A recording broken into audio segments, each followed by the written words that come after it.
Mari kita tundukkan kepala dan kita berdoa. Kiranya puji-pujian yang kami nyanyikan boleh keluar dari hati kami, bahwa menyenangkan hati Tuhan, itulah yang kami ingini. Tuhan, mampukan kami, biar kami boleh menyenangkan hati Tuhan seperti apa yang Tuhan kehendaki, supaya kami jangan salah memahami Engkau, tetapi kami boleh semakin mengenal Tuhan dan semakin memuliakan Engkau. Demi Kristus kami berdoa dan menyerahkan pemberitaan firman pagi ini. Amin. Silakan dulu Bapak Ibu Saudara kasih Tuhan. Shalom, selamat pagi. Kita bersyukur pada Tuhan, hari ini kita mengingat dan mengucap syukur buat ulang tahun gereja GKRI Kelapa Gading yang ke-37 tahun lamanya. Bukan waktu yang singkat mengingat akan pimpinan berkat-berkat Tuhan bagi gereja Tuhan di tempat ini. Para pendahulu yang sudah merintis, berjuang, berkorban, dan sebagian ada yang sudah dipanggil pulang kembali kepada Bapa di surga. Mereka sudah menjalankan tugas peran mereka masing-masing. Namun saudara dan saya diberikan kesempatan hari ini untuk melihat kebenaran firman Tuhan, lalu menghidupinya di dalam hidup kita masing-masing buat perluasan kerajaan surga melalui GKRI Kelapa Gading di tempat ini. Hari ini kita akan melihat satu tema, mendengarkan satu uraian firman Tuhan dengan judul The Power of God, kuasa Allah. Biasa kalau kita mendengar kata kuasa Allah, saya selalu ingat dari zaman saya remaja suka nyanyi lagu Tak Tersembunyi Kuasa Allah. Tak tersembunyi kuasa Allah, lalu orang lain ditolong, saya juga. Enak lagunya ya. Kalau kita ingat kuasa Allah, maka saya ingat kalau Tuhan yang punya kuasa itu bisa menolong saya. Masa hanya orang lain yang ditolong? Saya kapan dong Tuhan? Dia naik gaji, kok saya nggak naik misalkan? Dia sudah dapat pacar, bahkan sudah berumah tangga, punya anak. Saya kok belum, begini terus, jomblo terus misalkan. Banyak hal yang kita bisa pertanyakan kepada Tuhan. Masalah tentang the power of God, kuasa Allah, yang kita pikir harusnya kita juga mendapat kuasa Allah yang menolong kita, tapi kita tidak terima itu. Apakah kuasa Allah hanya bicara tentang pertolongan yang kita terima? Hari ini kita akan melihat 4 hal. Yang pertama, sebetulnya kuasa Allah itu bukan hanya kita mendapat pertolongan Tuhan di dalam permasalahan kita, tetapi yang jauh lebih penting itu adalah the power of God, kekuatan Allah itu, kuasa Allah itu menyelamatkan saudara dan saya. Tidak bisa dengan kekuatan kita diselamatkan. Lalu kita juga boleh memperoleh kesembuhan. Nanti saya akan jelaskan kesembuhan apa yang dimaksud. Apakah hanya sekedar kesembuhan secara fisik, atau kesembuhan rohani, atau sebaliknya hanya masalah kesembuhan rohani, fisik kita tetap sakit. Seperti apa sebenarnya?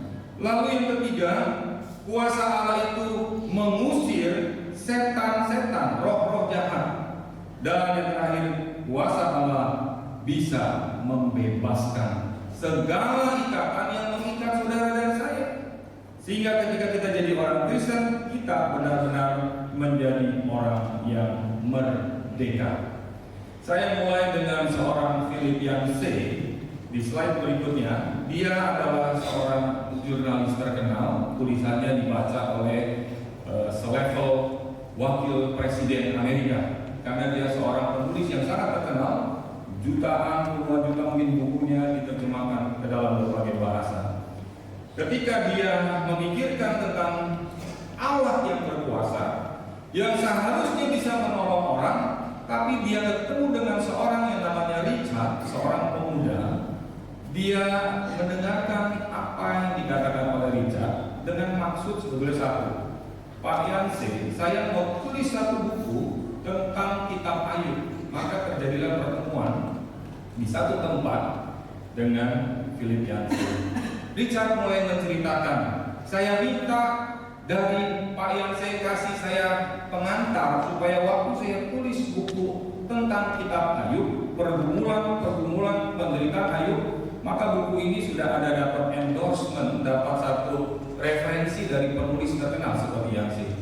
Maka ketika dia bicara, dia mulai pembicaraan siapa kamu dan kenapa kamu mau tulis buku tentang Ayub.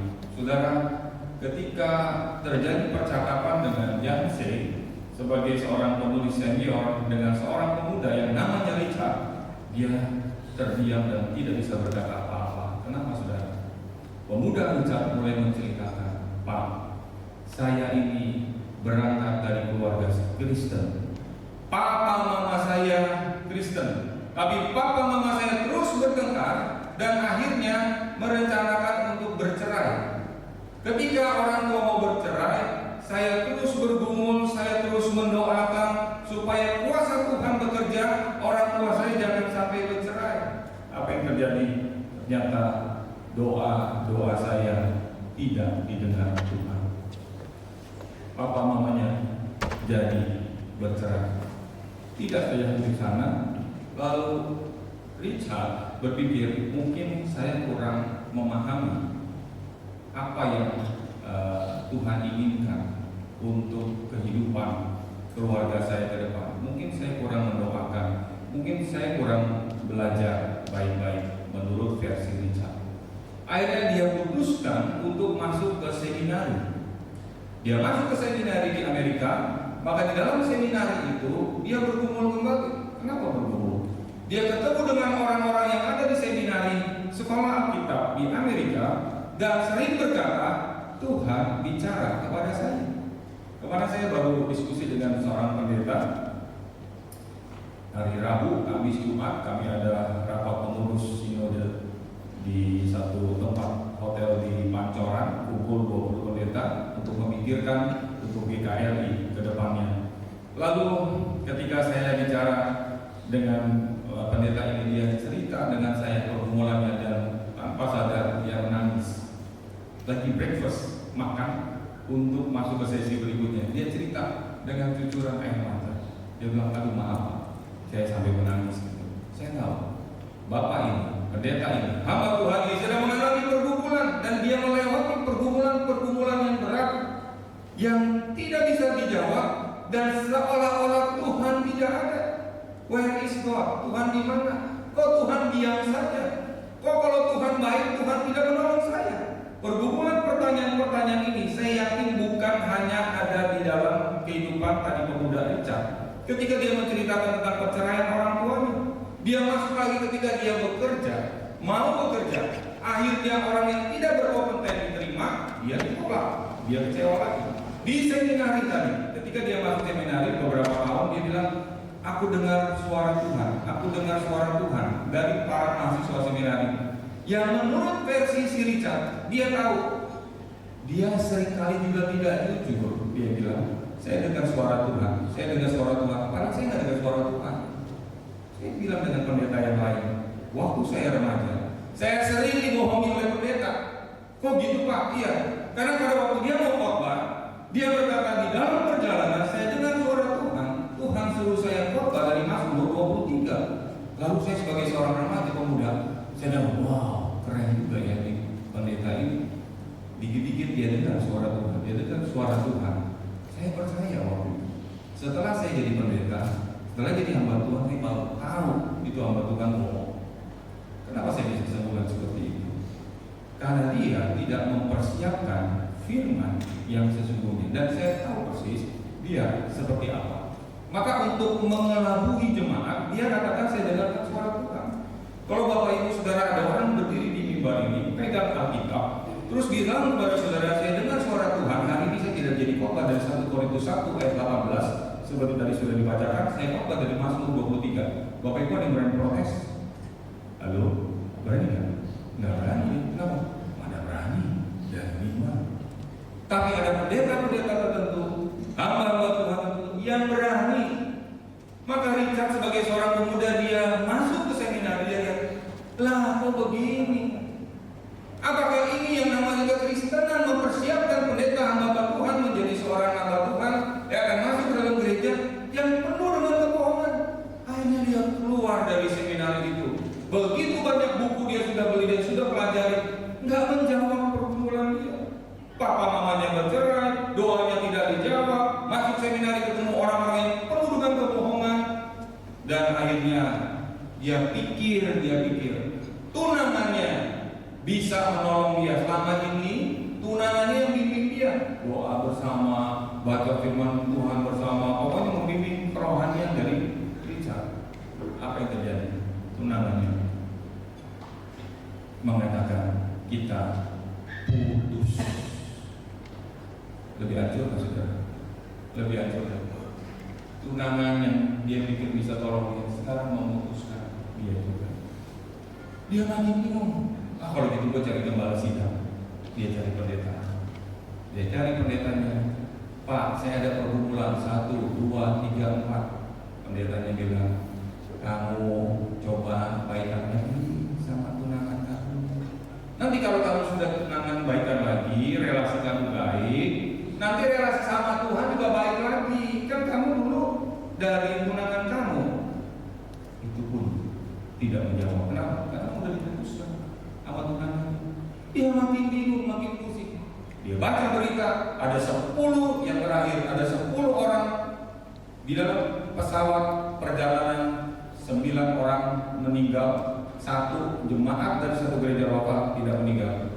Lalu pendetanya berkata, kita bersyukur karena jemaat kita tidak tewas dalam perjalanan itu, mungkin tidak jadi terbang, tapi 9 orang misionaris mati di dalam kecelakaan itu.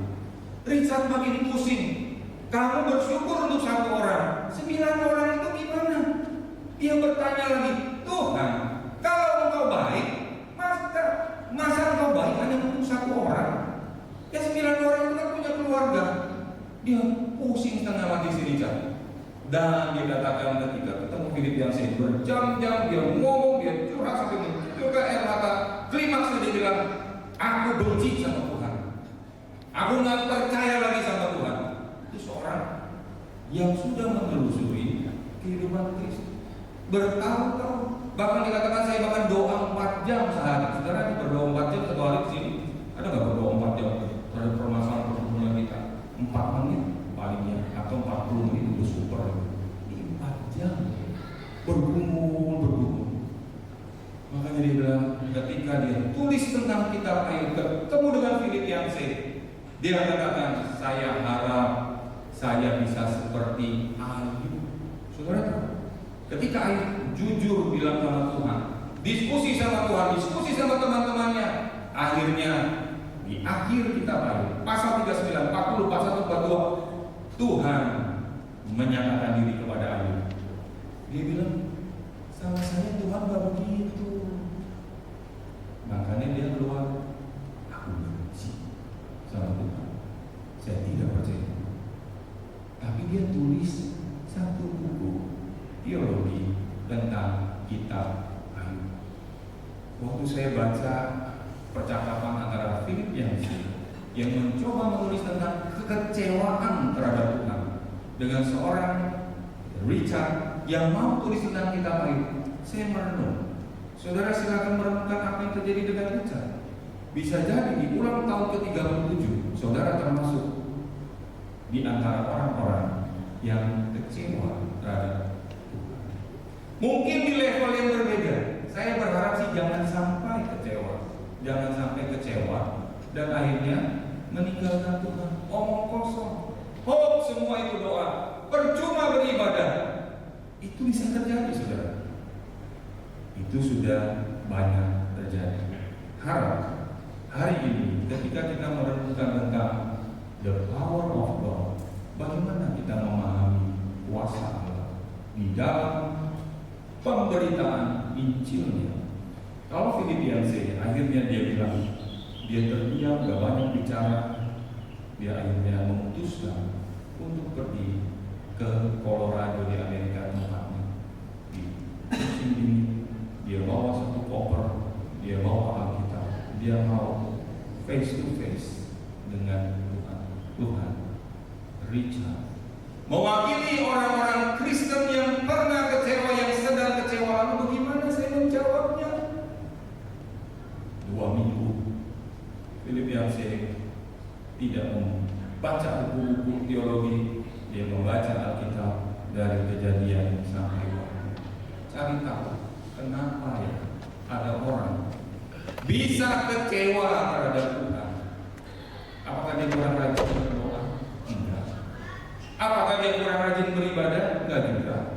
Apakah dia kurang rajin memberikan persembahan? Kan ini cukup teratur. Maka dia bergumul, saudara.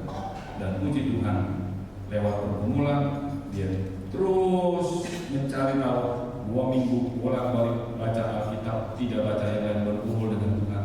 Dia tulislah bukunya itu yang berjudul Kekecewaan Terhadap Allah. Bagaimana orang bisa kecewa?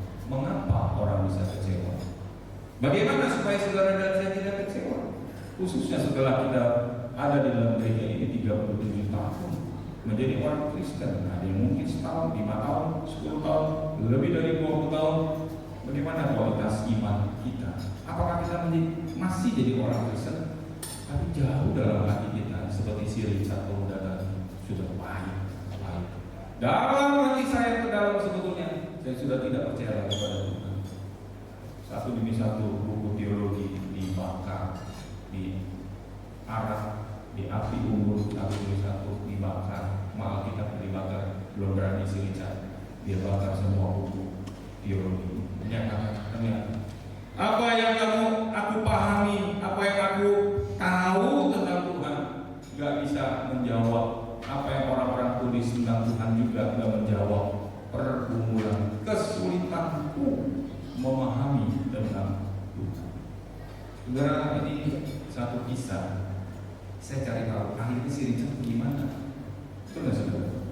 Kalau kita dengar nonton film baru setengah, terus kita pengen tahu, jadi gimana Pak? Si Richard akhirnya dia balik lagi, atau dia akhirnya bunuh diri misalkan, atau dia kecewa jadi ateis, atau jadi mualaf, atau jadi apa? Saya cari tahu, nggak ada ceritanya. Endingnya cuma sampai di situ aja. Akhirnya si Philip yang saya pergi ke Colorado, dia bawa kita bawa koper tadi lagi baca, satu koper isinya buku-buku dia bergumul sama Tuhan.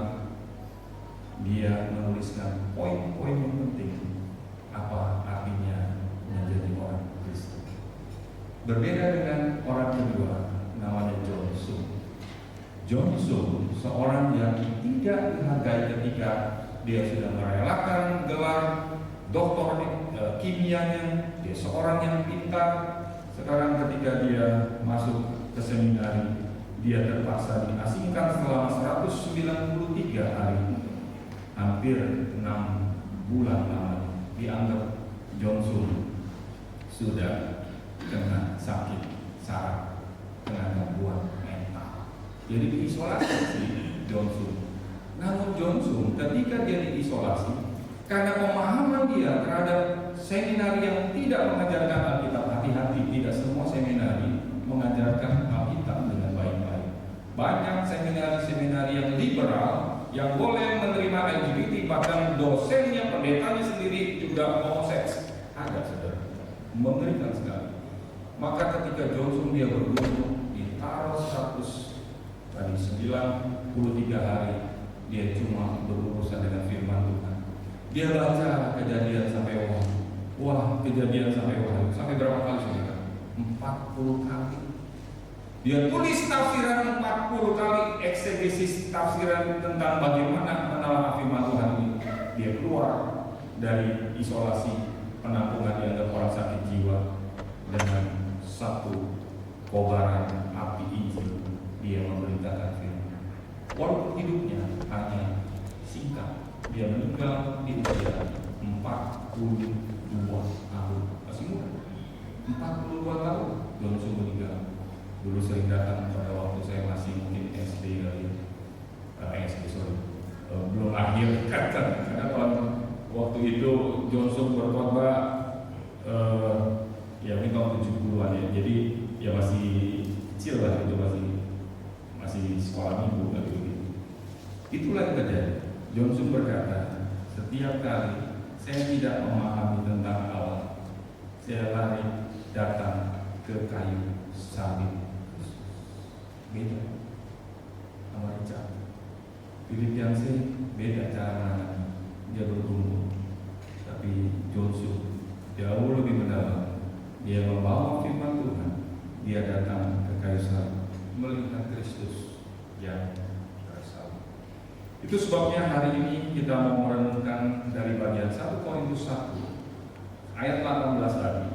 Apakah yang dimaksud dengan sebab pemberitaan tentang salib memang adalah kebodohan?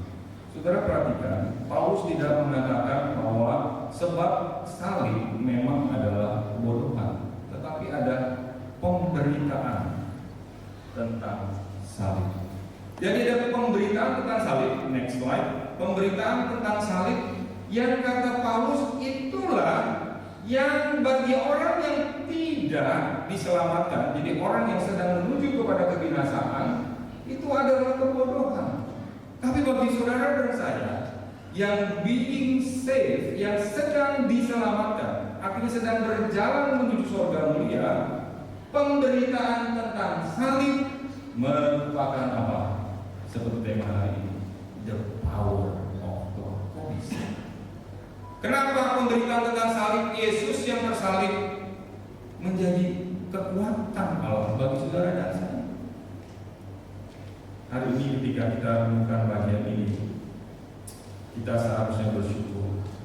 Ketika bicara tentang salib, pemberitaan tentang salib. Kalau kita punya salib, biasa ibu-ibu, kalau orang-orang Kristen di seluruh dunia seringkali kalau bikin salib, saya pernah lihat ada orang yang kulitnya agak gelap, pakai soal biru seperti itu, wah, kayaknya melanggar dan salib. Salib sekedar jadi lambang. Salib bisa dianting, bisa jadi cross, bisa jadi apapun, menjadi simbol tentang kekristenan. Tetapi pemberitaan tentang salib, Paulus ingatkan bukan tentang salibnya, tapi pemberitaan apa yang ada, kisah apa di balik salib. Bicara tentang siapa yang mati di salib. Karena siapa yang mati di salib, kalau nanti kita baca keseluruhan teks 1 Korintus pasal 1, bicara tentang apa saudara? Makanya bagi orang-orang Israel, ini lagi ramai Israel, lagi perang sekarang, bukan hanya Rusia, Ukraina, Hamas dengan Israel, tapi sekarang Iran. Wah, banyak prediksi akankah terjadi perang dunia ketiga. Kalau perang dunia ketiga, Indonesia ikut blok mana? Barat atau timur? Ikut Rusia atau Amerika? Wah, heboh. Sekian ratus rudal ditangkal oleh keamanan daripada Israel sehingga tidak sampai masuk.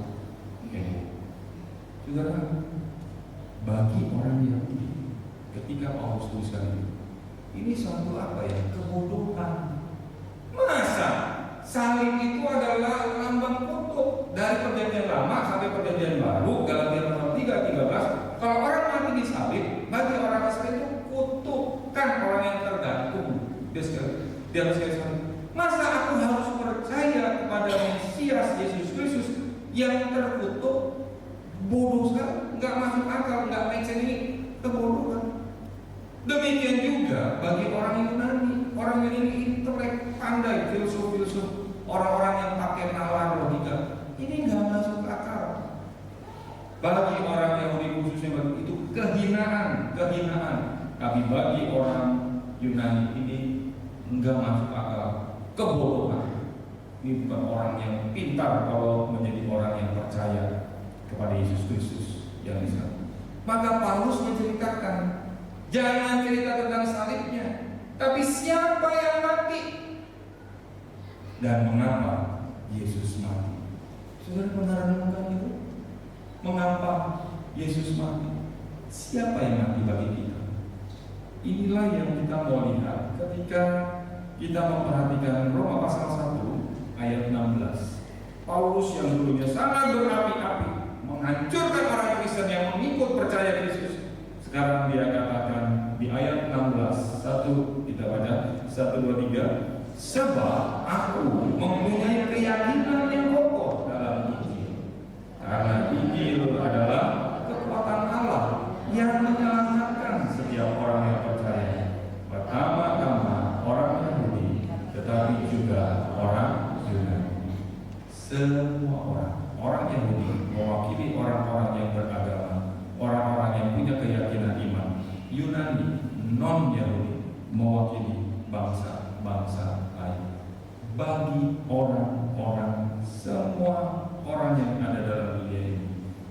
Kristus, ketika setiap orang-orang itu mempercayainya, itu menjadi kekuatan Allah, the power of God. Itu kata kekuatan itu ditulis dalam bahasa aslinya sebagai dinamit, gitu, di dunamos. Itu artinya dinamit. Dinamit itu bahan peledak. Kata itulah yang disalib menjadi kata the power of God, kekuatan, the strength, the power itu kekuatan dinamit, seperti meledakkan batu-batu kalau cari tabang diledakkan pakai dinamit. Kuasa Allah sanggup meledakkan hati yang beku, orang yang keras, kalau kita punya keyakinan siapa yang mati di atas kita. Siapa Yesus Kristus, mengapa dia harus mati bagi saudara dan saya? Bukan hanya dia menyelamatkan. Sekali lagi, kekristenan bukan hanya ayo percaya Yesus setelah itu kamu selamat. Terus sudah selamat gimana Pak? Ya udah saya tunggu dinyanyikan sampai bertemu, tunggu aja nanti dinyanyikan diwakilkan oleh Bu Anita bagian diakonia setelah dipanggil Tuhan. Bukan. Menjadi orang Kristen bukan sekedar kita diselamatkan, tapi Tuhan ketika menyelamatkan kita, maka tadi being saved dalam bahasa Inggrisnya sedang diselamatkan. Jadi walaupun keselamatan kita nanti baru sempurna, sekarang sudah kita kecap itu, mengecap keselamatan itu. Amin Bapak Ibu Saudara. Nah ini menjadi orang Kristen jadi berbeda. Kalau kita pikir, gua jadi orang Kristen, kenapa? Nanti kalau mati udah tahu bahwa kafir ini di surga, nomor doa berapa gitu ya? Bukan. Sekarang di sini kita sudah diselamatkan dan sedang berjalan. Waktu saya merenungkan bagian ini, banyak orang Kristen gagal memahami tentang keselamatannya, sehingga hidup kekristenannya seperti Richard, pemuda yang datang kepada Filipiansi. Dia pusing, dia bingung, cari tahu tentang Allah. Dia pengen semuanya udah beres. Belum, kamu masih di dunia. Belum di sana, kamu masih di sini. Pergumulan-pergumulan ketika Allah berdiam diri. Apakah kamu bisa memahami kenapa Tuhan berdiam diri? Kenapa waktu Yesus Kristus disalib, Allah Bapa tidak menolong dia? Kenapa malaikat yang begitu berkuasa, yang begitu punya kekuatan tidak menolong Yesus? Kenapa harus berdiam diri? Saudara, kalau punya anak, jadi orang tua, tega lihat anak kita diapa-apakan. Aduh Pak, jangankan anak, pembantu aja Pak, diomelin sama tetangga. Saya ikut marah Pak. Itu pembantu gue ya, gue yang gaji ya. Kenapa lu marah-marah? Pembantu aja dibela. Apalagi anak. Amin Bapak Ibu. Jadi kita berpikir, iya nih, kenapa Bapak saudara dia berdiam diri, tidak memerintahkan malaikatnya untuk tolong Tuhan. Kalau saudara boleh memikirkan pergumulan Allah, perasaan Allah, kekecewaan Allah terhadap manusia, terhadap saudara dan saya, salah satu tips kita akan kecewa sama Tuhan. Amin. Semalam dalam yang kapal fellowship, hamba Tuhan membahas tentang tema to forget and to forgive, melupakan dan mengampuni. Gampang nggak saudara? Halo, gampang nggak? Susah. Ingat terus Pak, ingat terus. Yusuf juga ingat, dia sudah dilukai, tapi ingatan dia itu tidak melukai dia. Kita ini manusia ini punya memori. Emangnya komputer langsung delete all, kelar, bersihkan trash itu, di trash binnya itu selesai udah data-data. Tapi otak kita nggak bisa diklik, delete, hilang semua. Nggak bisa. Nempel, tidur nempel, lagi minum kopi nempel. Ingat terus tuh, sakit hati kamu itu orang, heran gua tuh. Kalau ngeliat muka dia itu gua langsung cari jalan lain. Gua kesel tuh. Ibu-ibu yang senyum-senyum pasti punya pengalaman ya. Kesel banget itu orang. Kayaknya di sini nggak ada yang sakit hati, semuanya nggak ada yang kecewa. Kayaknya nggak pernah luka ya, puji Tuhan. Saya pernah juga, saya pernah kecewa, dilukai, nggak tahu mau teriak kemana, mau cari jalan keluar gimana nggak tahu. Tapi waktu saya mikir tentang salib, sekali lagi, the bicara tentang pemberitaan tentang salib. Siapa yang mati? Mengapa Yesus mati? Pikirkan itu baik-baik. Akan mengubah cara pandang saudara dalam hal-hal yang praktis, termasuk kesulitan-kesulitan, penderitaan bahkan yang tidak terjawab oleh pendeta saudara. Tuhan kasih jawaban kepada saudara. Kalau saudara dan saya mau pergi ke kayu salib seperti Johnson, 1 Petrus 2 ayat 24 kita baca bersama-sama. Bukan hanya dia menyelamatkan, tapi dia menyembuhkan. 1 Petrus 2 ayat 24 kita baca 1, 2, 3. Ya, next. Silakan. Wah, tulisannya kecil ya. Harap saudara yang matanya masih bagus bisa baca bersama-sama dengan saya. Yang tidak belum sanggup membaca karena kecil, ya amin aja dalam.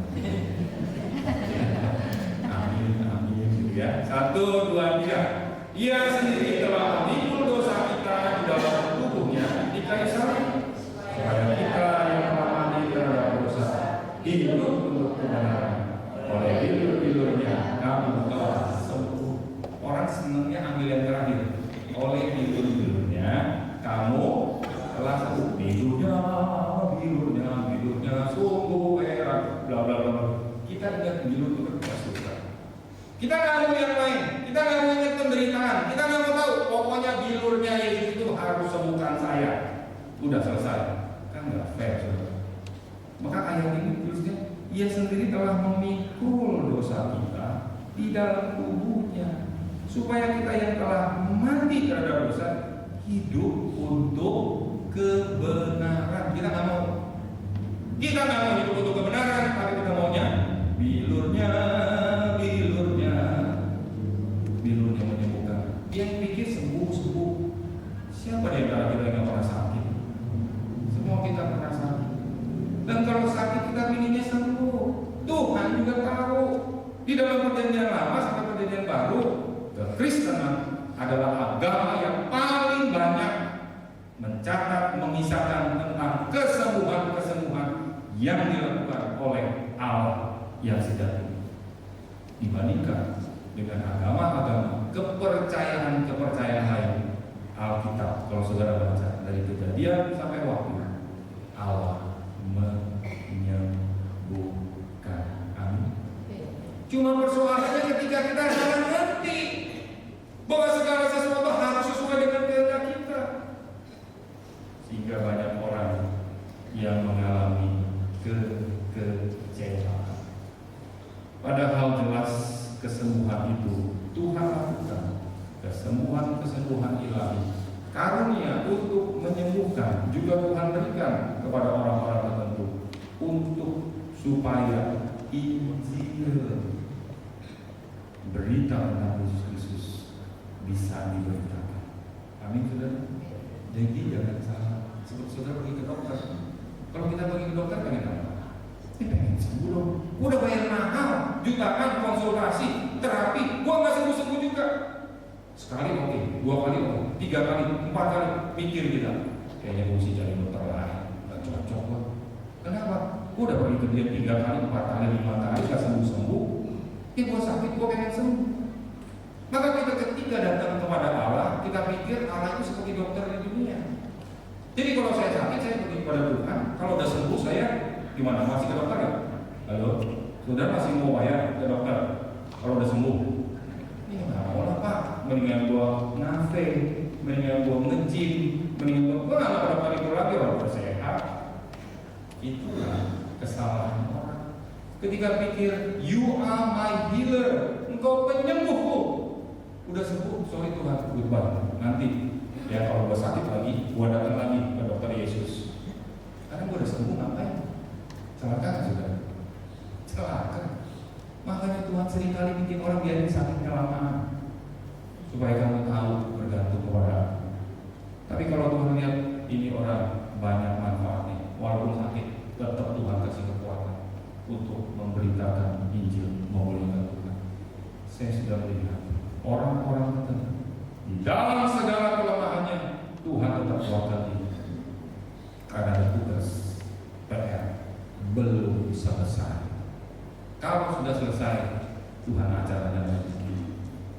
Dan kedua, Tuhan seringkali menyembuhkan orang bukan hanya melalui kesembuhan ilahi lewat doa-doa, tapi melalui berbagai cara medis.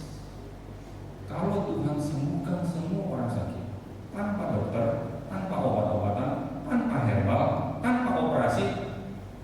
Lalu ini lagi ramai di Korea Selatan. Dokter-dokter Korea lagi demo dari bulan Februari, dokter-dokter muda. Karena pemerintah mau terima 1.000, 2.000 dokter.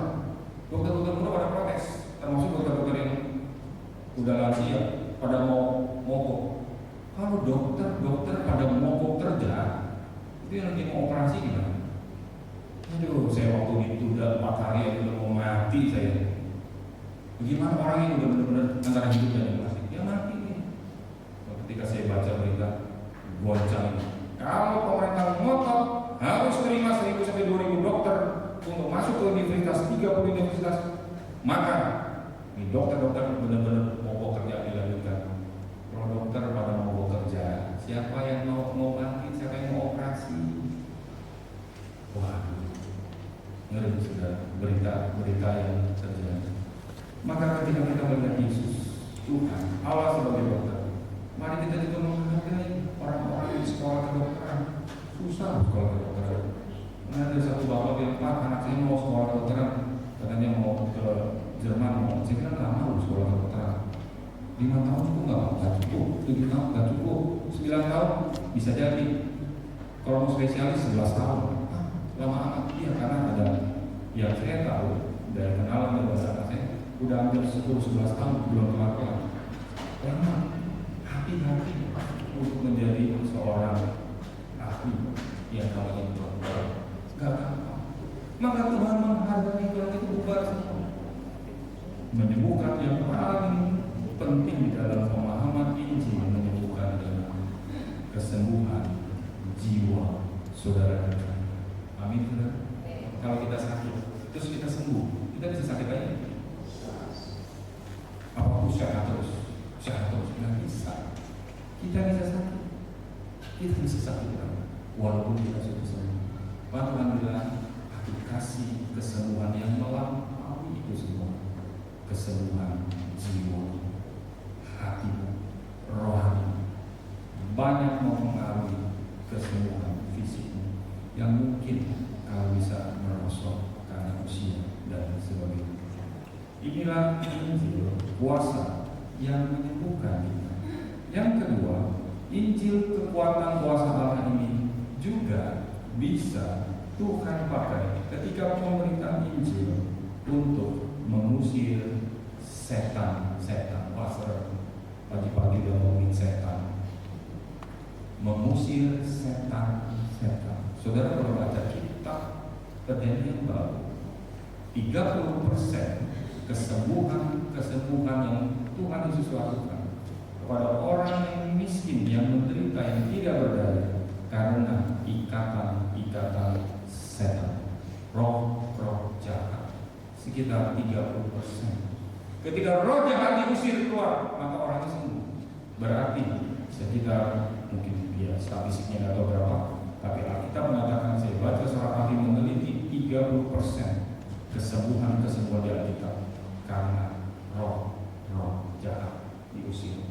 Roh jahat bisa membuat orang sakit, tapi tidak semua penyakit karena roh jahat. Jelas saudara ya. Tapi ada yang karena roh jahat. Kalau kita merenungkan bagian itu, lalu saudara buka 1 Timotius 4 ayat 1-2. Pengusiran setan itu kalau kita lihat orang disembuhkan, orang kerasukan setan, itu sepertinya wow, powerful, wow, hebat. Itu cuma apa ya? Semacam memicu untuk satu hal yang lain. Kalau saudara baca, Tuhan Yesus mengusir setan, akhirnya orang yang dibebaskan dari roh jahat itu mengikut Yesus, memberitakan Yesus. Ujung-ujungnya, the power of God, kuasa Allah terhadap gereja, terhadap orang-orang tertentu adalah supaya dia mengenal Kristus yang disalib itu. Maka yang lebih mengerikan adalah kalau ada dikatakan 1 Timotius 4 ayat 1-2, kita baca bersama-sama lagi, 1, 2, 3. Tetapi Roh dengan tegas mengatakan bahwa di waktu-waktu kemudian ada orang yang akan murtad, lalu mengikuti roh-roh penyesat dan ajaran setan-setan oleh tipu daya dusta-dusta yang hati nuraninya memakai cap mereka. Jadi kita seringkali takut sama setannya, betul? Ih, murid buru-buru berdiri setan itu angker. Kita takut sama setannya. Padahal kalau kita baca Alkitab baik-baik, yang paling mengerikan adalah ajaran setan-setan, ajarannya yang mempengaruhi orang-orang tertentu. Akhirnya orang yang dipengaruhi oleh ajaran setan-setan ini diikat dan akhirnya melakukan apa yang setan kehendaki. Ada ajaran Tuhan, ada ajaran setan. Yang paling mengerikan, dampak yang masif adalah kalau orang ikut ajaran setan. Maka kepada jemaat di Galatia, kita baca kembali Galatia pasal 1 ayat 8 sampai 9. Rasul Paulus ingatkan baik-baik kepada orang-orang Kristen yang ada di Galatia. Apa yang dia katakan? 1, 2, 3. Tetapi sekalipun kami atau seorang malaikat dari surga yang memberitakan kepada kamu suatu Injil yang berbeda dengan Injil yang telah kami beritakan kepadamu, terkutuklah dia, seperti yang telah kami katakan dahulu. Sekarang kukatakan sekali lagi, jikalau ada orang yang memberitakan kepadamu suatu Injil yang berbeda dengan apa yang telah kamu terima, bagaimana? Terkutuklah dia. Paulus dengan otoritas yang dari Tuhan berkata, orang memberitakan Injil yang berbeda dengan Injil yang kami para rasul beritakan yang dari Yesus Kristus, terkutuklah dia dengan sangat tegas. Kenapa? Karena Paulus tahu kalau orang jadi pelingkir pikirannya, ajarannya, susah sekali untuk kembali ke jalan ajaran yang benar. Slide berikutnya. Sekarang sedang ramai saya diminta oleh seorang jemaat, Pak pengurus juga di sana, bahas tentang Kristen progresif. Minggu lalu saya coba di GKRI lain, di GKRI Haleluya. Ketika saya mau sampaikan firman, ada satu pengurus Pak, sama juga. Coba sedikit disinggung tentang Kristen progresif. Apa sih itu, Pak? Kenapa itu lagi ramai di medsos? Kristen progresif dari seorang yang menjadi tokoh. Kita tidak akan membahas keseluruhan bagian ini karena memang banyak hal yang harus disampaikan dalam bentuk seminar sebetulnya atau pemahaman Alkitab. Tapi yang menarik dari satu orang tokohnya dari Amerika, dan sekarang orang-orang Indonesia sudah mulai banyak juga yang ikut Kristen progresif. Dia bilang begini, Kristen progresif adalah apa? Suatu gerakan kekristenan bagi orang yang tidak menyukai kekristenan. Maksudnya gimana? Jadi orang-orang yang menjadi Kristen progresif bukan berasal dari orang-orang non-Kristen, bukan. Tapi kebanyakan dari orang-orang yang kan seperti si Richard pemuda, aku kecewa sama Tuhan. Kenapa Tuhan diam aja? Nggak tolong papa mama saya bercerai, tetap aja dia bercerai. Kenapa dia nggak tolong itu misionaris 9 orang mati cuma tolong 1? Kenapa nggak kejawab? Tuhan itu nggak benar. Tuhan itu nggak ada, omong kosong. Saudara pernah pikir seperti itu? Ada yang berani, ada yang nggak berani, ada yang diam-diam tapi makan dalam. Paham saudara? Diam-diam makan dalam. Dia makan dalam, dia bergumul sendiri. Tuhan, gue sih ke gereja ya, tapi hati gue gak ada di gereja, tau gak? Bisa begitu saudara. Ini gara-gara mama gue, gara-gara papi gue, gara-gara mertua gue, gara-gara macam-macam. Begitu banyak alasan. Hatinya lagi apa ya? Galau, mempertanyakan Tuhan. Wah saudara, Kristen progresif disebut Kristen progresif. Kemarin saya dengarkan 4 tokoh yang membahas di YouTube, di podcast, 4 tokoh yang bahas tentang Kristen progresif.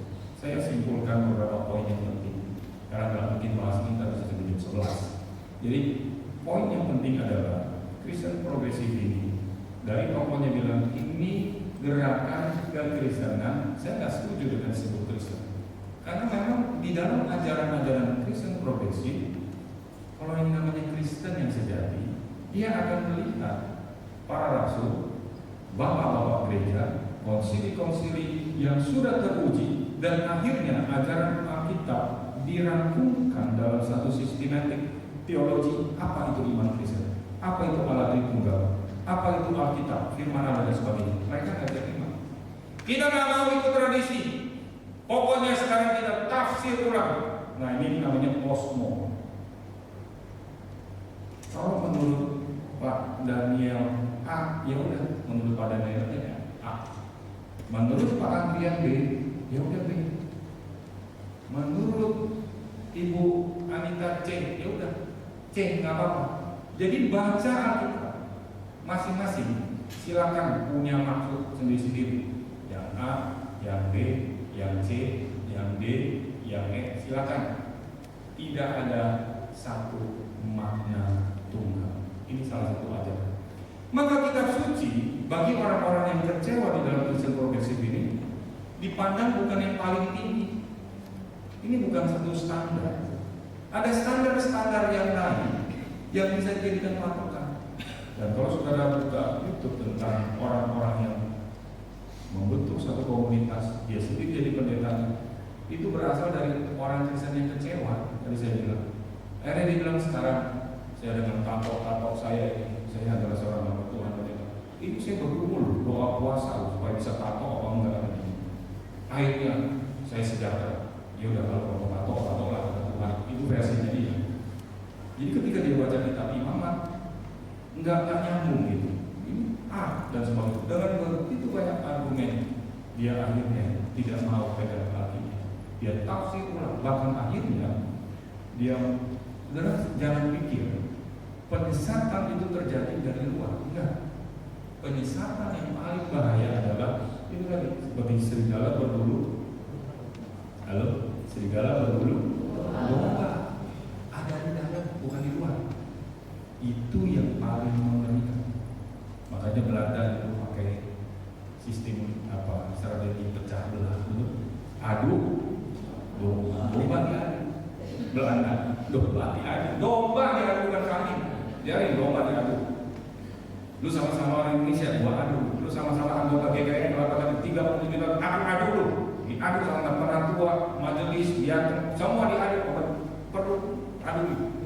Hati-hati saudara. Jadi ini persoalan daripada Kristen progresif. Nanti kalau saudara mau tahu lebih detail, ikutlah pemahaman Alkitab. Saya sedang bahas, sedang pelajari supaya dapat poin-poin yang penting untuk disampaikan kepada saudara. Tapi saya yakinnya apa saudara?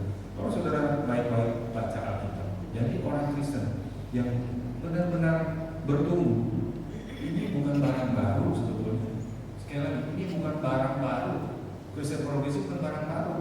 Dia cuma daur ulang dari ajaran-ajaran yang keliru, dikumpulkan orang-orang yang sakit hati, orang yang kecewa, kumpul yuk kita tafsir ulang apa artinya menjadi orang Kristen. Kita bikinlah Kristen yang progresif. Progresif itu artinya apa? Ada progres. Progres kan ada perubahan yang makin maju. Jadi dia bilang, udahlah tinggalkan. Kita mesti jadi orang itu makin maju. Nggak salah. Tapi ketika melihat seluruh ajarannya salah, nggak cocok disebut sebagai seorang Kristen. Seorang tokoh PGI kemarin saya baca, dia bilang, sudahlah biarkan aja dia punya tafsir lain. Tokoh PGI Persekutuan Gereja Indonesia kan dari dulu memang begitu, kan juga hilang sendiri, tenggelam sendiri. Tapi kan kasihan jemaat-jemaat yang pada bingung, Pak, saya kecewa sama Tuhan, saya pindah gereja ya ke Kristen, gerejanya Kristen progresif. Yang saya bisa, sudah jangan pikir dia nggak berbuat baik. Penekanannya tentang kasih tinggi sekali. Jadi apa yang ditentang di Alkitab tentang LGBT, tentang hal-hal yang enggak, itu salah tafsir, Welcome semua. Kita saling mengasihi. Itu poin-poin dari Kristen progresif. Ya sedikit saya bisa berikan. Yang terakhir, ketiga, Injil kuasa Allah membebaskan dari kuasa dosa. Saudara sudah 37 tahun GKRI sama-sama. Saya berharap tidak ada di antara saudara dan saya yang masih diikat di dalam ikatan dosa. Kita tak berdaya, nggak bisa kenapa. Saya terikat terus. Jangan. Kenapa? Kalau saudara memperhatikan pemberitaan saya, the power of God adalah berita tentang siapa Yesus Kristus, mengapa dia mati. Berita kebenaran itu memerdekakan saudara, memerdekakan saya menjadi orang Kristen yang benar-benar merdeka. Mari kita baca di Yohanes 8 ayat 32 bersama-sama. Dan kamu akan mengetahui kebenaran, dan kebenaran itu akan memerdekakan kamu. Kemerdekaan itu diperoleh dari siapa? Kebenaran. Kebenaran apa? Kebenaran yang kita pahami, kita imani, lalu kita lakukan. Itu akan memerdekakan saudara. Enggak cukup punya seperti Richard masuk teologi dia tambah pusing. Buku-buku akhirnya dibakar. Enggak, bukan. Tapi ketika kita sudah memahami, kita datang hari demi hari Tuhan, berlutut di hadapan Tuhan, terima kasih. Banyak yang aku ngerti, ajari aku. Jangan sampai aku kecewa kepadamu karena aku nggak ngerti engkau. Mestinya engkau yang kecewa kepada. Balikkan pertanyaan-pertanyaan itu. Hidup saudara masih akan berbeda. Kita akan menolong orang-orang yang mungkin sedang di persimpangan, keraguan, tarik dia, tolong dia. Tidak begitu. Iman Kristen tidak begitu. John Owen di bagian akhir saya mau ingatkan kita menulis satu kalimat. Meskipun Kristus telah mematikan setengah maut, pada waktu saudara dan saya dilahirkan, kita menjadi orang diselamatkan. Setengah maut sudah dimatikan oleh kemenangan Kristus. Namun masih ada sisa-sisa dosa di dalam tubuh manusia yang lama, yang terus-menerus mengganggu manusia baru kita yang sudah percaya kepada Kristus. Apa yang dimaksudkan oleh John Owen? Dia tulis mematikan dosa. Yang dari Roma pasal 8 ayat 13. Dia ingatkan, kalau saudara dan saya sudah jadi orang Kristen, sudah dilahirkan, sudah diselamatkan, sedang berjalan bersama dengan Tuhan, jangan pernah lengah sesaat. Hiduplah di dalam kewaspadaan. Amin. Kalau kita waspada, itulah nilai dari sebuah kemerdekaan. Maka kita jadi orang Kristen yang merdeka. Karena kita waspada terus. Kita tidak gampang ditipu, baik oleh ajaran-ajaran yang menyesatkan ataupun oleh berbagai fenomena yang terjadi yang bisa mengecewakan saudara dan saya. Kiranya Tuhan memberkati firman. Saya dapat berdiri. Mari kita berdoa. Mari kita renungkan diri kita di hadapan Tuhan. Pemberitaan tentang salib adalah the power of God, kekuatan yang bukan hanya menyelamatkan saudara, tapi dia menyembuhkan, dia mengusir segala ajaran-ajaran setan bahkan roh jahat yang mempengaruhi kita, dan dia membebaskan kita dari berbagai ikatan dosa. Sangat sederhananya adalah ketika kita mau datang pada Kristus, mengakui kelemahan kita, berjalan hari demi hari di dalam pimpinan Tuhan. Mungkin ada di antara saudara yang kecewa, sekian lama jadi orang Kristen, tapi Tuhan sepertinya berdiam diri. Tuhan tidak pernah menjawab doa saya. Saya tidak menemukan Allah di dalam pergumulan saya. Hari ini, mari renungkan siapa yang sudah percaya yang mati dari Kristus dan mengapa Kristus dia rela mati dari surga. Bapa dalam surga, terima kasih untuk hari ini. Banyak yang kami belum mengerti.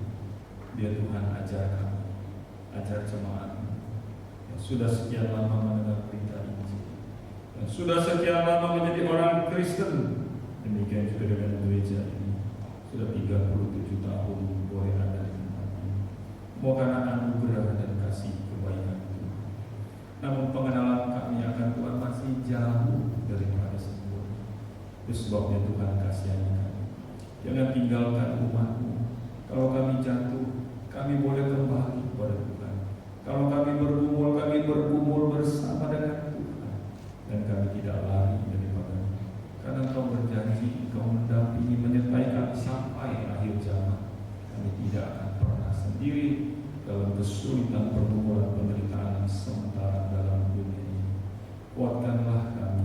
Biarlah pemberitaan firman hari ini meneguhkan kami, memberikan kepada kami gambar yang besar itu, yang utuh itu. Apa artinya menjadi orang Kristen yang sejati? Apa artinya menjadi percaya kepada Kristus? Terima kasih Hamba-Mu rindu jemaat-jemaat yang sudah mengecap kebaikan Tuhan dan anugerah Tuhan boleh menjadi saksi-saksi Kristus, menjangkau orang lain, memberitakan Injil, kabar baik, kabar tentang Kristus yang besar itu, yang memerdekakan, yang menyembuhkan bagi setiap orang. Inilah doa kami.